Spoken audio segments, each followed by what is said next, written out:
This is the Fifth Estate Winning Headlines, your media police post.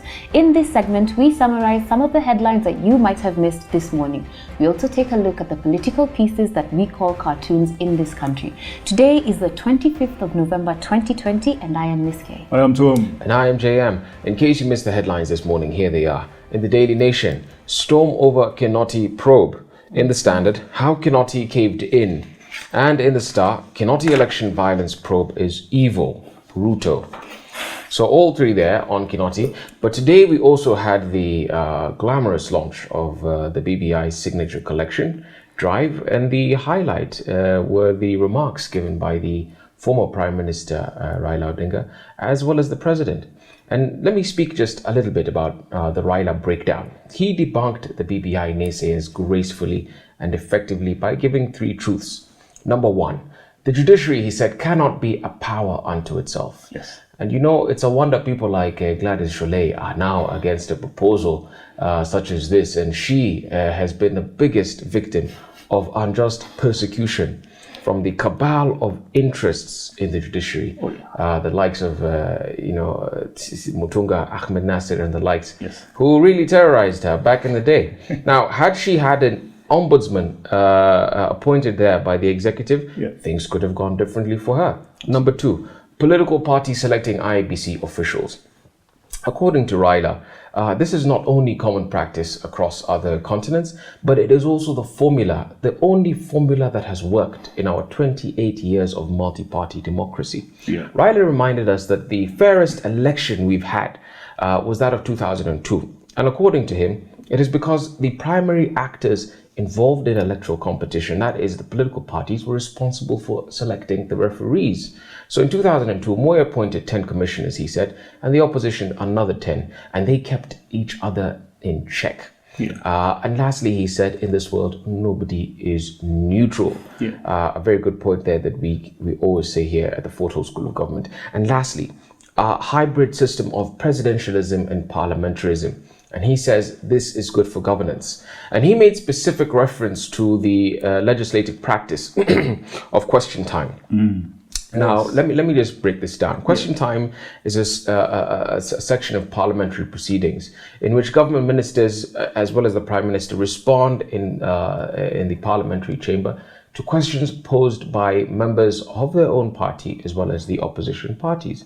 And so MPs are permitted to submit questions in advance of question time, and they may ask supplementary questions once these have been received, and that dance continues in that fashion. Yes. Lastly, yes, the Prime Minister has a separate question time. Yes. In the United Kingdom, for example, that takes place every Wednesday, and the practice is this. It's really nice for debate and for keeping government in check. Yeah. MPs supporting the government pose questions that allow MPs to highlight the positive aspects of government policy, whereas opposition MPs ask questions designed to critique the government's policies and actions. All round, it's going to be a better system to keep government in check. Absolutely. I couldn't agree more with the former Prime Minister. Yes, absolutely. I mean, my takeaway from this is when the president said, for how long should we have recurring cycles of post-election violence? And this document, in essence, will actually cure that. But also, he mentioned what has been in the mouths and minds of many Kenyans, and that is what DCI Kinoti did a couple of days ago by hosting victims from Kiambaa to write some statements. And he said, hiyo tuliziga kwa kaburi ya sahau. And I agree with him, the matters are emotive. But I also want to take on the bullies called Sudi, a guy called Murkomen, and the deputy president called William Ruto. See, yesterday they came out strongly against Kinoti. And this is because if at all what Kinoti said, and I think it is true, that the Kiambaa victims came out to say that their lives are in danger. And I sort of believe that that's why there's an investigation happening. I actually think Kinoti should be left, if at all the complaints about death threats, he should be left to do his job. But I also want to say one thing. See, when the Mau Mau sought reparations from the British government, they also exercised the ghosts of torture, murder, and violence during the colonial times. at some point they needed closure, and they needed the British government to actually take charge and say, yes, we did this to you. And I think if the Kiamba victims they feel like they need closure, and cover up the wounds of 2007, 2008, I think maybe they should be allowed some leeway into finding out what happened and who is responsible for that.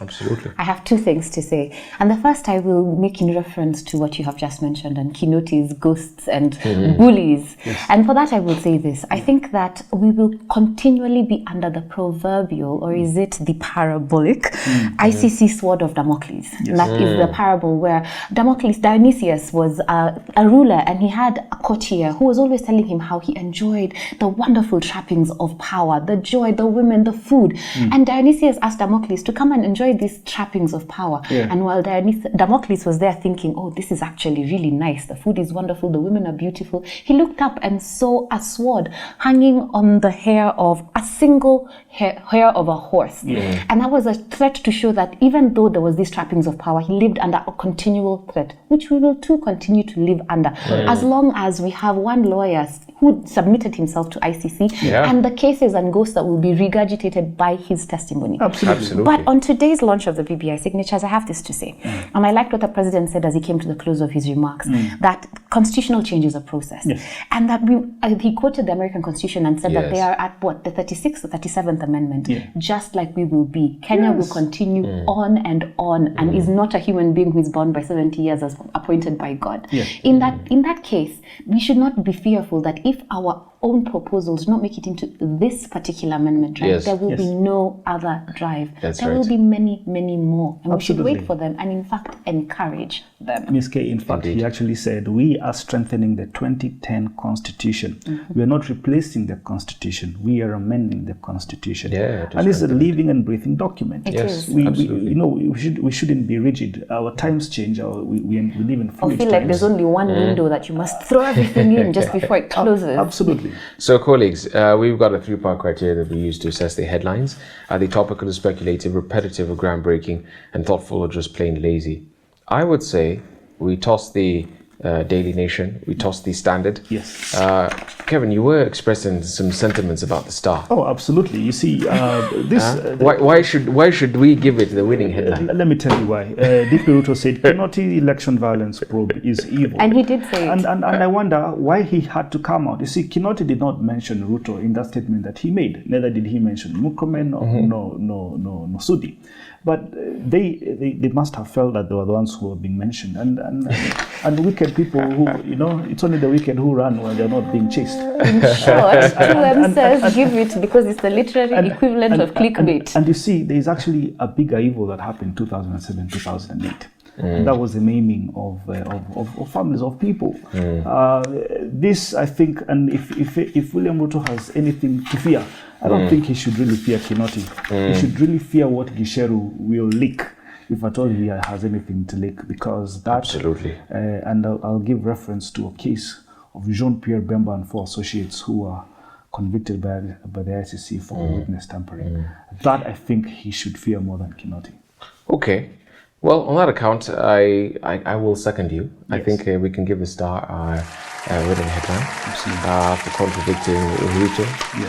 And now onto the winning cartoons, the political pieces we call cartoons in this country. We've got a 3-part criteria that we use to assess them. Are they humorous or dry, satirical or pessimistic, and find it effective or just plain lazy? Let's begin with the Daily Nation. Absolutely. You have a caricature of this year, George Kinoti, digging up a grave, and the tombstone on that grave is labeled post-election violence 2007-2008. Amongst other tombstones, the Waki report and the Quigley report. And what he is actually saying is, I did not say dig up the past, I said gibberish. Look, in this case, we were talking about this. Kinoti did not say he was reviving PEV, right? He was actually taking statements. And if you remember 2007, 2008, 2009, 2010, William Ruto said we do have better mechanisms. We can do these cases locally. and not engage international mechanisms. So maybe Kinoti is helping him. Which takes me to the cartoon of a star. Yes. And this is also set by a graveside. Yeah. And the tombstone there reads PEV 2007. And there's a shovel coming out, and it's digging out the soil, and you can see some bones there. Yeah. Skeletons, rather. Yeah. And this is actually, this is quite meaningful here. Nothing to see here, just normal DCI work. Yes. And we can interpret it to mean that, the law is, and Ms. K, you could expound on this one. Definitely an ask. The law is an ask, but also, it's the Lady Justice statue that we talk about. Yes. She's blind, Yes. and She's holding a DCI also has a role to play, regardless of who is in government. Yes. They're not supposed to cave into any political pressure. Yeah. And that's why the law is blind. If They're not ordinary going to see. citizens have come to them, Yeah. outside of even the political context, Yes. and told them we are facing certain challenges, Yeah. they're We will duty bound. investigate. It's their mandate to investigate irregardless. And that's why Kinoti still has a point. Yeah. I completely agree. And if she's not allowed to be bullied by Ruto and Murkomen, please come out and you can intimidate them. Tafadhali usisahau tumeizika katika kaburi ya sahau. Anyway, what do we have in the standard? In the standard, in line with the graveyard theme, I think there was one singular notion of creativity that was blowing yesterday. We have another cemetery called Used and Dumped Cemetery. Here we have the tombstones of political parties or vehicles that have been used in the past and dumped. Ford Asali, Ford, TNA, PNU, and NARC. And we also have the awaiting tombstone for Jubilee Party 2016 to date of death unknown, but imminent, as implied by this cartoon. How can 3 cartoons have tombstones in their I know. The same WhatsApp group. It's very dark. Clearly. Yeah. Guys, I think we should give it to the star. I agree. Yeah? Completely. Let's give it a star. So we want Star to toss is. the nation. Absolutely. Yes, Star gives us our winning cartoon. And now, on to our final thought. But before we get there, please don't forget to subscribe to our YouTube channel. So what is our final thought? And now our final thought, it is inspired by a book entitled The Wretched of the Earth by Frantz Fanon. Born on the island of Martinique under French colonial rule, Frantz Omar Fanon was one of the most important writers in Black Atlantic theory in the age of anti-colonial liberation struggles. He published 2 key works in his lifetime: Black Skins, White Masks in 1952. We have reviewed this book in the past. Yes. And The Wretched of the Earth in 1961. Collections of his essays and other writings have also been published posthumously. He moved to Algeria in 1953, and his participation in the Algerian revolutionary struggle shifted his thinking from theories of blackness to theories of colonialism, anti-colonial struggle, and the visions of a post-colonial culture and society. The Wretched of the Earth is an expression of this shift in thinking. It was completed in just 10 weeks before Frantz Fanon unfortunately passed away after a fight with leukemia. Yeah. Fanon presents a study of the process of decolonization from the psychological perspective of the native. He exposes the different paths to decolonization taken by countries in Latin America, and in most of these countries, the national bourgeoisie remained dependent on foreign markets and capitals after the country was freed. Fanon argues that the solution to these recurrent problems of decolonization, where we retain our colonizer with black skin, can only be through violent uprising of the masses. Yes. For Fanon, decolonization can only happen by way of a violent struggle between the two protagonists, the settler and the native. He reasons that violence is the only language that the colonialist understands. Why? Because colonialism is not a machine capable of thinking. It's a body endowed with reason. It is naked violence and only gives in when confronted with greater violence. For Fanon, the way ahead for post-colonial independent states in Africa is for the native intellectual and native population to evolve a nuanced model of development suited to their cultural, economic, and social realities, warning that an imitation of the European model is bound to be disastrous. Fanon's work is recommended for those who wish to gain a better understanding of the neo-colonial bourgeois nature of contemporary politics in the post-colonial era. He says that it is only through viewing history from the perspective of the colonized that their current plights can be understood. Just before you go to him, there's something you reminded me of, a historical fact here in Kenya, that the colonizer did not anticipate giving us independence Yeah. until maybe the late 70s, even early 80s or thereabouts. That is very Similar true. to Rhodesia. Yes. But what accelerated that very rapidly Yeah. is once the violent struggle began by the Mau Mau, and they realized, wait a minute, these guys are serious, and look, we don't want this thing so badly that we'll stick, We'll die for it. we'll die for it and shed blood for it. Yes. And that's how they accelerated Our independence. As Prof. It's got a point there. As Prof would like to say, covenants without swords are nothing but mere words. Now, I really want to echo what you say in this game, chapter on decolonization. And he says, decolonization is the liberation of a nation and the restoration of that nation to the people, which, according to Fanon, will always involve violence. And I like what he says here. And this is because decolonization cannot be accomplished through a gentleman's agreement, all right? As colonization itself occurred and continues to occur only through the use of violence. And I also want to say this for the African Americans getting slaughtered by police in America. Here is a decolonization creed. But I want to say something that may also offend Christians. See, he says that we should place DDT. DDT is a chemical that kills parasites and carriers of disease. That we should place DDT on the same level as Christianity, which roots out hearsay and natural impulses and evil. Meaning that the church rid the colonized of their spirituality, their intuition, and the ability to cast out evil, just like DDT gets rid of parasites. I don't know how much you agree with that. But here is a crazy one as well. He says the church in the colonies is a white man's church, a foreigner's church. It does not call the colonized to the ways of God, but to the ways of the white man, to the ways of the master, the ways of the oppressor. And as we know in this story, many are called, but few are chosen. What is he telling us here? That for you who goes, or for those of you who go to PCA, Anglican Church, the Catholic Church, you're all reporting to the white man's church. And he's also saying that before the white man came, we also had a God. It's not to say that we don't have a God. We had a God and we had our practices. But I want to ask, before I ask Ms. K that question, I want to end my submission with a quote from Jomo Kenyatta. So when the missionaries arrived, the Africans had the land and the missionaries, and the missionaries had the Bible. They taught how to pray with our eyes. They taught us how to pray with our eyes closed. When you open them, they had the land and we had the Bible. Couldn't agree more. But I want to ask Ms. K, what is Frantz Fanon telling us? Is he telling us that we should construct our own God and our own religion?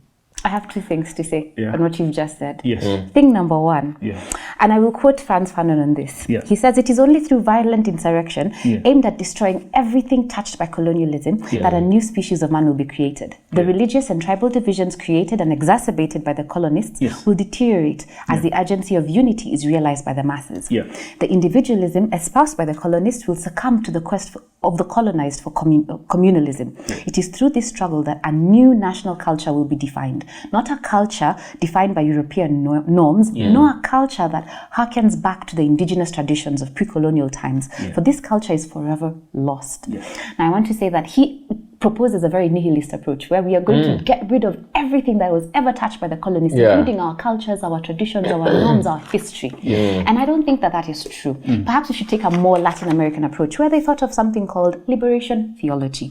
And there they believe that God speaks particularly through the poor and that the Bible can only be understood when seen from the perspective of the poor. And that by affirming the rights of the poor, the rights of all of us, masses in the third world, all of us who are wretched of the earth, that the industrialized nations enrich themselves at the expense of us, poor developing countries, and that we should put together liberation and Christianity in a new reinvention and not a nihilist approach. So I reject that notion. So we take that option and then we all remain poor for the rest of our lives, right?